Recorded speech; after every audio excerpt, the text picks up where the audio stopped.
For 27 years, Rodney Noel and his partners have been putting Miami on a map for Haitian music fans. He is the mastermind behind the Haitian Compas Festival. Oui, nous faisons Billboard en trois années consécutives. Nous avons fait en 2001, 2002 et 2003. En 2001, nous étions 8e sur 15e plus gros événement que fait sur tous les États-Unis.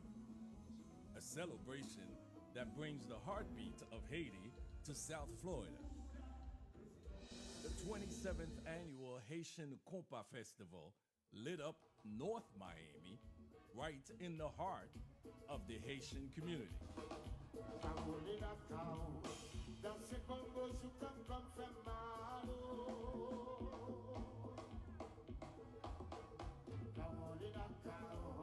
C'est un festival, c'est un festival, son mouvement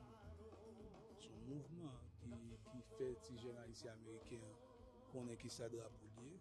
Et malgré nous-mêmes, nous sommes peuple qui fait l'histoire. Le premier peuple noir indépendant. The event started as a way to mark Haitian Flag Day on May 18th, but now it is a global tradition, drawing visitors from all over the world for a weekend, packed with culture, food, and non-stop music. Depuis 2016, business music haïtienne a tombé, l'a souffert parce que nous perdons Haïti qui était noyau business.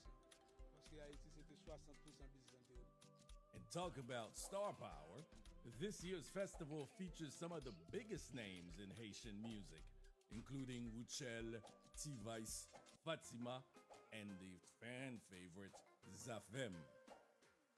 It all kicks off on Friday night with the all-black affair, everyone dressed in black, thank you. Florida has to be one of the best locations to get Haitians from all different parts of the world to come out here and really celebrate, all this independence that we have. And the energy keeps building, wrapping up on Sunday night with the crowd favorite, the all-white party. As always, if you want to find Rodney during the festival, good luck. Day or night, he is everywhere, making sure every guest is having the time of their lives.